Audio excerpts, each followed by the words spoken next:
फिर दिन, सप्ताह और महीने, 2.5 साल गुजर जाने पर भी वह फिर से जिंदगी शुरू करने की बात तय नहीं कर पाया था। उस बीच बच्चा 3 बार उससे मिलने के लिए आया था। वह नौकर के साथ आता और दिन भर उसके पास रहकर अंधेरा होने पर लौट जाता। पहली बार वह उससे शर्माता रहा था, मगर बाद में उससे हिल मिल गया था। वह बच्चे को लेकर घूमने चला जाता, उसे आइसक्रीम खिलाता, खिलौने ले देता। बच्चा जाने के वक्त हट करता, अभी नहीं दाऊंदा, दूध पीतल दाऊंदा, थाना थातल दाऊंदा। जब बच्चा इस तरह की बात कहता तो उसके अंदर कोई चीज़ दुखने लगती। उसका मन होता था कि नौकर को झिड़क कर वापस भेज दे और बच्चे को कम से कम रात भर के लिए अपने पास रख ले। जब नौकर बच्चे से कहता, बाबा चलो अब देर हो रही है, तो उसका मन एक हताश आवेश से कांपने लगता और बहुत मुश्किल से वह अपने को संभाल पाता। आखिरी बार बच्चा रात के 9 बजे तक रुका रह गया था, तो एक अपरिचित व्यक्ति उसे लेने के लिए चला आया। बच्चा उस समय उसकी गोदी में बैठा खाना खा रहा था। देखिए, अब बच्चे को भेज दीजिए, इसे बहुत देर हो गई, उस अजनबी ने कहा। आप देख रहे हैं बच्चा खाना खा रहा है। उसका मन हुआ कि मुक्का मार कर उस आदमी के दांत तोड़ दे। हाँ हाँ, आप खाना खिला लीजिए, अजनबी ने उदारता के साथ कहा। मैं नीचे इंतजार कर रहा हूँ।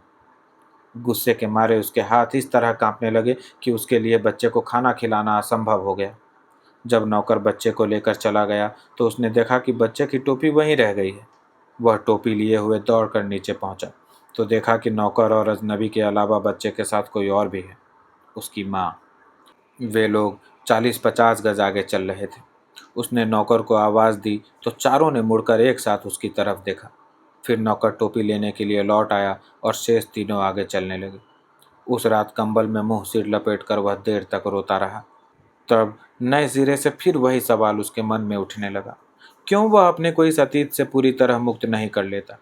अगर बसा हुआ घर बार हो तो उसकी चहल पहल में वह इस दुख को भूल नहीं जाएगा। उसने अपने को इसलिए तो बच्चे से अलग किया था कि अपनी जिंदगी को एक नया मोड़ दे सके। फिर इस तरह अकेली जिंदगी जीकर वह यह यंत्रणा किस लिए सह रहा है। परंतु नए सिरे से जिंदगी शुरू करने की कल्पना में सदा एक आशंका मिली रहती थी। वह जितना उस आशंका से लड़ता था वह उतनी ही और तीव्र हो उठती थी। जब उसका एक प्रयोग सफल नहीं हुआ तो कैसे कहा जा सकता था कि दूसरा प्रयोग सफल होगा। वह पहले की भूल दोहराना नहीं चाहता था, इसलिए उसकी आशंका ने उसे बहुत सतर्क कर दिया था। वह जिस किसी लड़की को अपनी भावी पत्नी के रूप में देखता, उसके चेहरे में उसे अपने पहले जीवन की छाया नजर आने लगती। हालांकि वह स्पष्ट रूप से इस विषय में कुछ भी सोच नहीं पाता था, फिर भी उसे लगता था कि वह किसी ऐसी ही लड़की के साथ जीवन बिता सकता है जो हर लिहाज से बीना के उलट हो। बीना में बहुत अहंकार था। वह उसके बराबर पढ़ी लिखी थी, उससे ज़्यादा कमाती थी। उसे अपनी स्वतंत्रता का बहुत मान था और उस पर भारी पड़ती थी। बातचीत भी वह खुले मर्दाना ढंग से करती थी। वह अब एक ऐसी लड़की चाहता था जो हर लिहाज से उस पर निर्भर करे और जिसकी कमजोरियां एक पुरुष के आश्रय की अपेक्षा रखती हैं।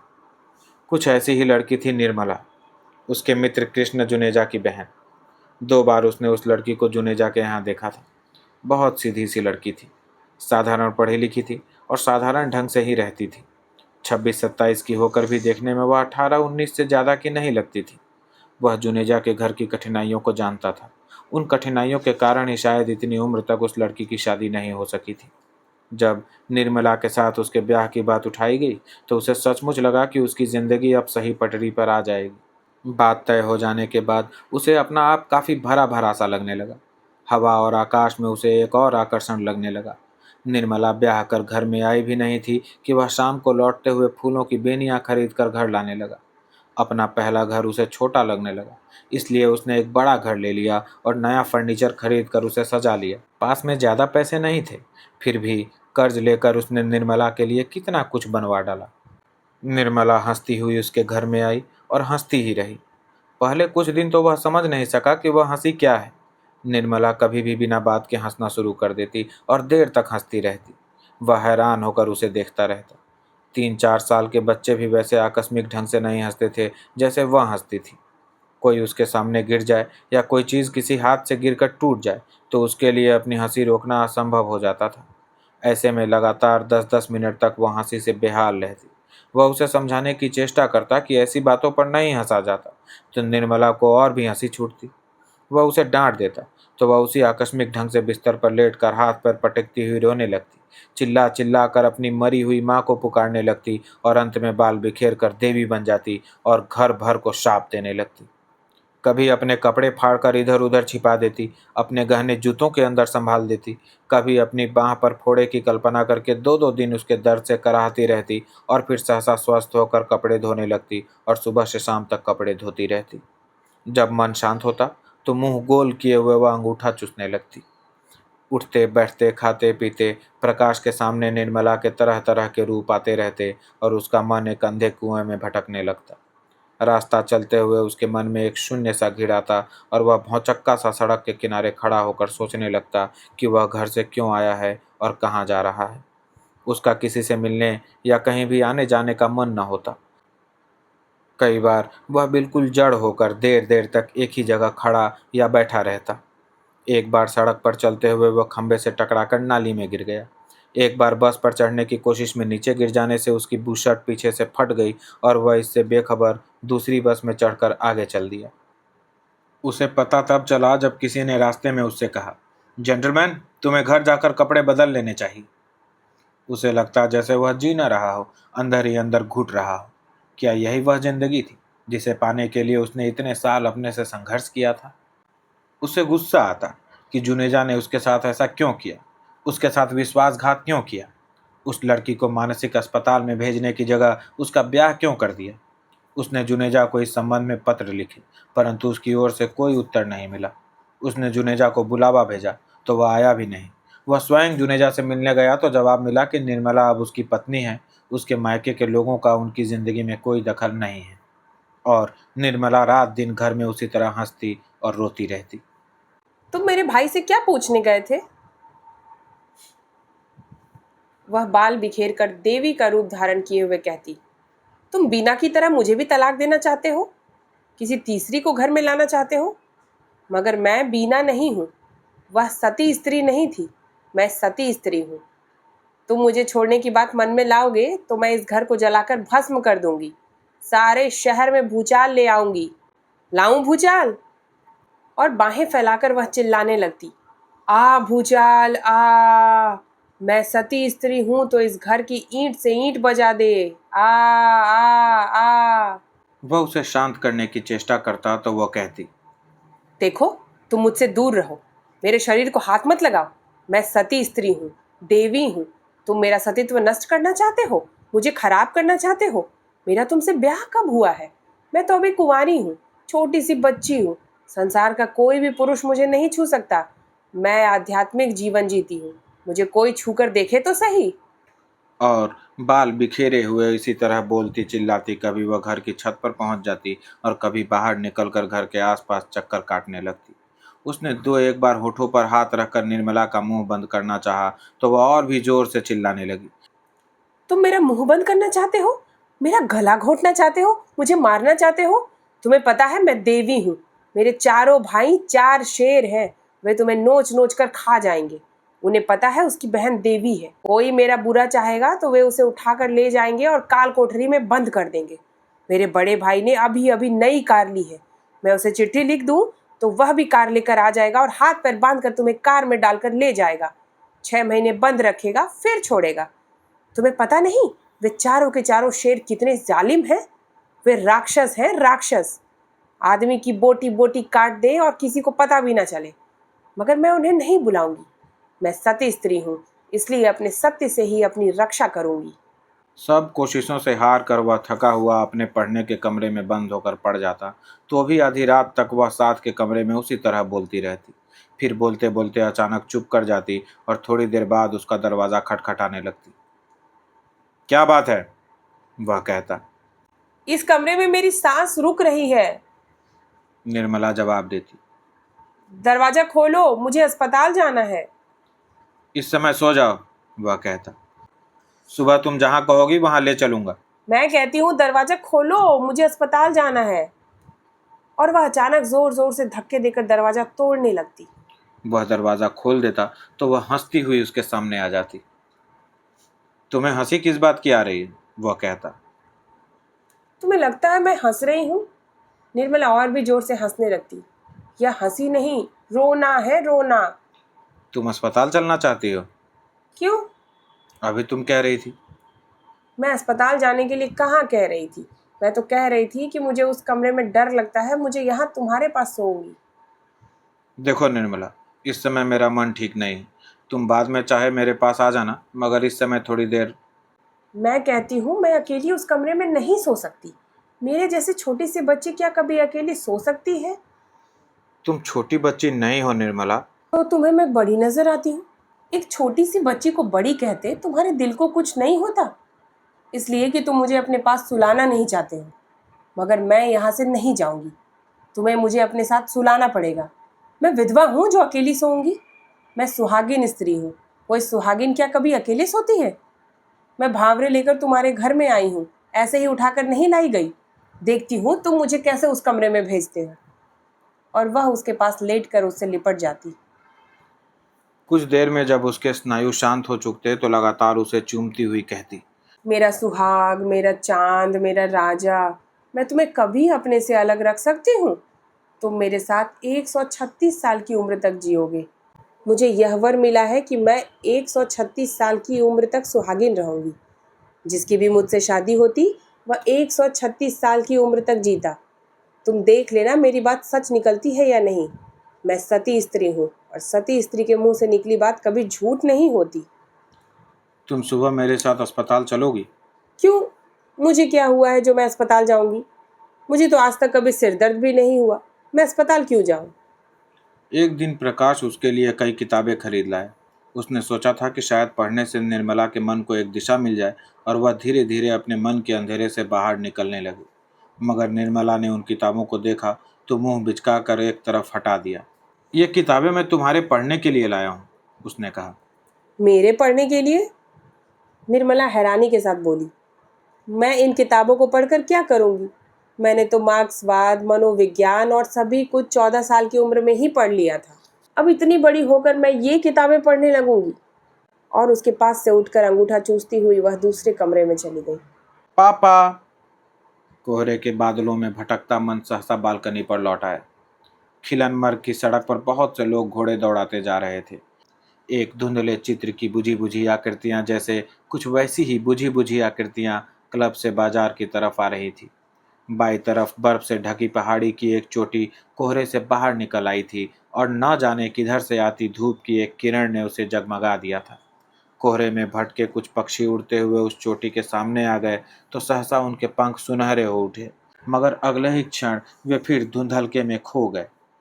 प्रकाश कुर्सी से उठ खड़ा हुआ और झांक कर नीचे सड़क की तरफ देखने लगा। क्या वह आवाज़ पलाश की नहीं थी? मगर सड़क पर दूर तक वैसी कोई आकृति दिखाई नहीं दे रही थी। आंखों से टूरिस्ट होटल के गेट तक जाकर वह लौट आया और गले पर हाथ रखकर जैसे निराशा की चुभन को रोके हुए फिर कुर्सी पर बैठ गया। 10 के बाद 11, 12 और फिर 1 बज गया था और बच्चा नहीं आया था। क्या बच्चे के पहले जन्मदिन की घटना आज फिर दोहराई जानी थी? मुट्ठियां बंद किए उन पर माथा रखकर वह बालकनी पर झुक गया। पापा।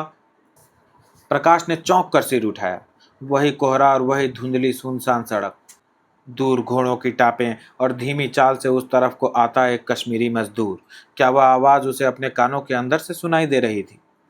तभी कानों के अंदर दो नन्हे पैरों की आवाज़ भी गूंज गई और उसके बहुत पास बच्चे का स्वर किलक उठा। पापा। साथ ही दो नन्ही बाहें उसके गले से लिपट गईं और बच्चे के झंडूले बाल उसके होठों से छू गए। प्रकाश ने बच्चे के शरीर को सिर से पैर तक छू लिया, फिर उसके माथे और आंखों को हल्के से चूम लिया। तो मैं जाऊं पलाश? एक भूली हुई मगर परिचित आवाज ने प्रकाश को फिर से चौंका दिया। उसने घूमकर पीछे देखा। कमरे के दरवाजे के बाहर बीना दाईं तरफ न जाने किस चीज पर आंखें गड़ाए खड़ी थी। आप अंदर आ जाइए आप, कहता हुआ वह बच्चे को बाहों से लिए अस्त व्यस्त सा कुर्सी से उठ खड़ा हुआ। नहीं, मैं जा रही हूँ। बीना ने फिर भी उसकी तरफ नहीं देखा। मुझे इतना बता दीजिए कि बच्चा कब तक लौट कर आएगा? आप जब कहें तभी भेज दूंगा। प्रकाश बालकनी की दहलीज लांघ कर कमरे में आ गया। 4 बजे इसे दूध पीना होता है। तो 4 बजे तक मैं इसे वहां पहुंचा दूंगा। इसने हल्का सा स्वेटर ही पहन रखा है, दूसरे पुलोवर की जरूरत तो नहीं पड़ेगी।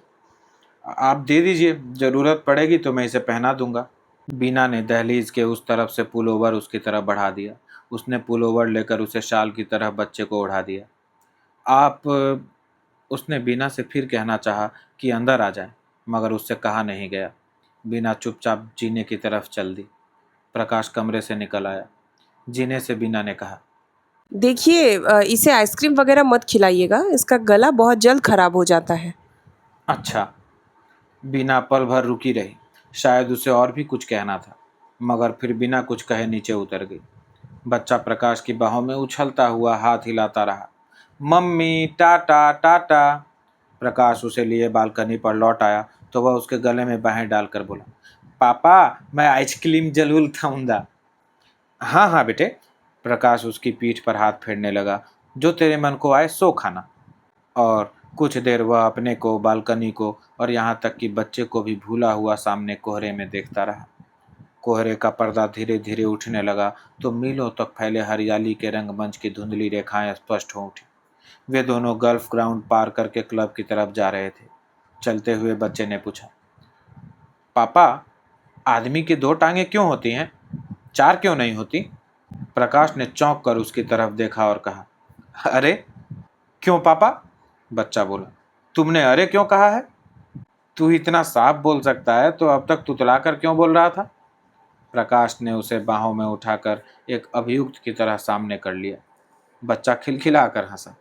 प्रकाश को लगा कि यह वैसी ही हंसी है जैसी कभी वह स्वयं हंसा करता था।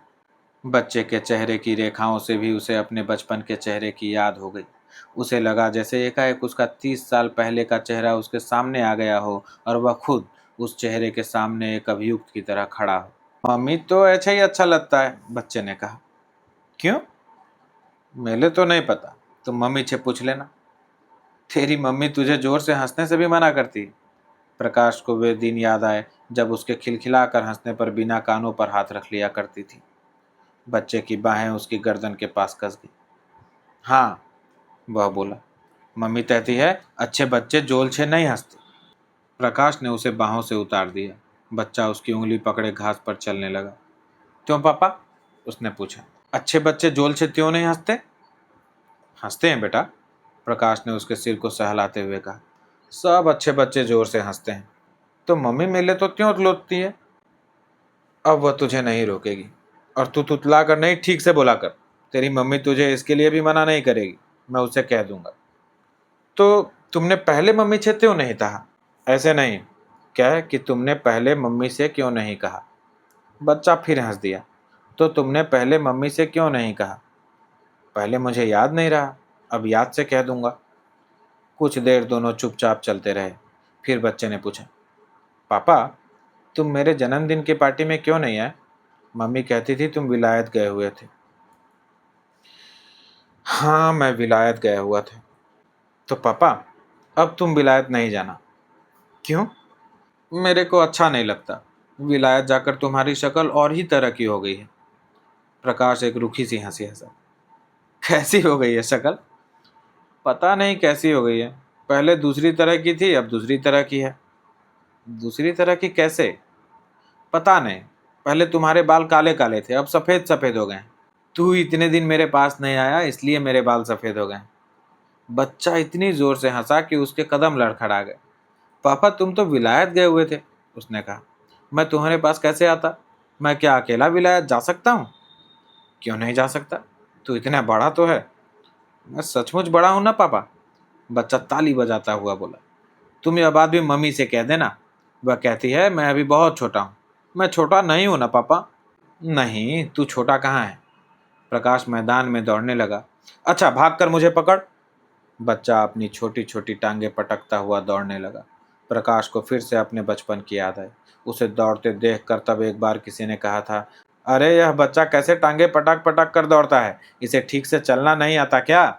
बच्चे की उंगली पकड़े प्रकाश क्लब के बार रूम में दाखिल हुआ तो बारमैन अब्दुल्ला उसे देखकर दूर से मुस्कुराया। साहब के लिए 2 बोतल बियर, उसने पास खड़े बैरे से कहा। साहब आज अपने साथ एक मेहमान को लाया है। बच्चे के लिए 1 गिलास पानी दे दो, प्रकाश ने काउंटर के पास रुक कर कहा। इसे प्यास लगी है। खाली पानी?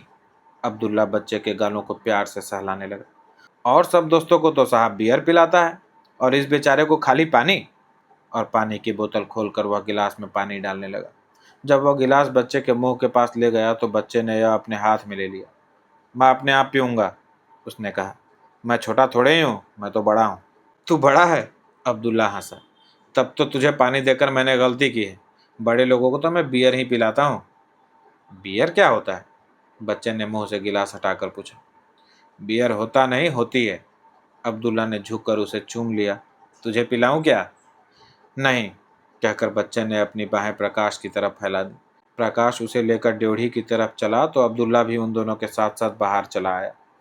किसका बच्चा है साहब? उसने पूछा। मेरा लड़का है, कहकर प्रकाश बच्चे को सीढ़ी से नीचे उतारने लगा। अब्दुल्ला हंस दिया। साहब बहुत खुशदिल आदमी हैं, उसने कहा। क्यों? अब्दुल्ला हंसता हुआ सिर हिलाने लगा। आपका भी जवाब नहीं है। प्रकाश गुस्से में कुछ कहने को हुआ, मगर अपने को रोक कर बच्चे को लिए हुए आगे चल दिया। अब्दुल्ला ड्योढ़ी में रुककर पीछे से सिर हिलाता रहा। बहरा शेर मोहम्मद अंदर से निकल कर आया तो वह और भी खुलकर हंस दिया। क्या बात है, अकेला खड़ा कैसे हंस रहा है? शेर मोहम्मद ने पूछा। साहब का भी जवाब नहीं है। अब्दुल्ला किसी तरह हंसी पर काबू पाकर बोला। किस साहब का जवाब नहीं? उस साहब का। अब्दुल्ला ने प्रकाश की तरफ इशारा किया। उस दिन बोलता था कि इसने इसी साल शादी की है, और आज बोलता है कि यह 5 साल का बाबा इसका लड़का है। जब आया था तो अकेला था, और आज इसके साथ लड़का भी हो गया। प्रकाश ने एक बार घूम कर तीखी नज़र से उसकी तरफ देख लिया। अब्दुल्ला एक बार फिर खिलखिला उठा। ऐसा खुशदिल आदमी मैंने आज तक नहीं देखा। पापा, घास हरी क्यों होती है, लाल क्यों नहीं होती? क्लब से निकलकर प्रकाश ने बच्चे को एक घोड़ा किराए पर ले दिया था। लिनेन मार्ग को जाने वाली पगडंडी पर वह खुद उसके साथ साथ पैदल चल रहा था। घास के रेशमी फैलाव पर कोहरे का आकाश इस तरह झुका था जैसे अंदर की उमड़ती वासना उसे अपने को उस पर दबा देने के लिए विवश कर रही हो। बच्चा उत्सुक आंखों से आसपास की पहाड़ियों और सामने से बहकर जाती पानी की पतली धार को देख रहा था। कभी कुछ क्षण वह अपने को भूला रहता, फिर अपने अंदर के किसी भाव से प्रेरित होकर काठी पर उछलने लगता। हर चीज का अपना रंग होता है, प्रकाश ने बच्चे की जांघ को हाथ से दबाते हुए कहा, और कुछ देर खुद भी हरियाली के फैलाव में खोया रहा। हर चीज का अपना रंग क्यों होता है? क्योंकि कुदरत ने हर चीज का अपना रंग बना दिया है। कुदरत क्या होती है? प्रकाश ने झुककर उसकी जांघ को चूम लिया। कुदरत यह होती है, उसने कहा। जांघ पर गुदगुदी होने से बच्चा भी हंसने लगा। तुम झूठ बोलते हो, उसने कहा। क्यों? तुमको इसका पता ही नहीं है? अच्छा, तो तू बता, घास का रंग हरा क्यों होता है? घास मिट्टी के अंदर से पैदा होती है, इसलिए इसका रंग हरा होता है। अच्छा, तुझे इसका कैसे पता चल गया? बच्चा उछलता हुआ लगाम को झटकने लगा। मेरे को मम्मी ने बताया था। प्रकाश के होठों पर एक विकृत सी मुस्कुराहट आ गई। उसे लगा जैसे आज भी उसके और बीना के बीच एक द्वंद्व चल रहा हो, और बीना उस द्वंद्व में उस पर भारी पड़ने की चेष्टा कर रही हो। तेरी मम्मी ने तुझे और क्या क्या बता रखा है? वह बोला। यह भी बता रखा है कि आदमी की 2 टांगें क्यों होती हैं और 4 क्यों नहीं? हाँ, मम्मी कहती थी कि आदमी की 2 टांगें इसलिए होती हैं कि वह आधा जमीन पर चलता है, आधा आसमान में। अच्छा। प्रकाश के होठों पर हंसी और मन में उदासी की एक रेखा फैल गई। मुझे इसका पता नहीं था। तुमको तो किसी बात का भी पता नहीं है पापा, बच्चा बोला। इतने बड़े होकर भी पता नहीं है?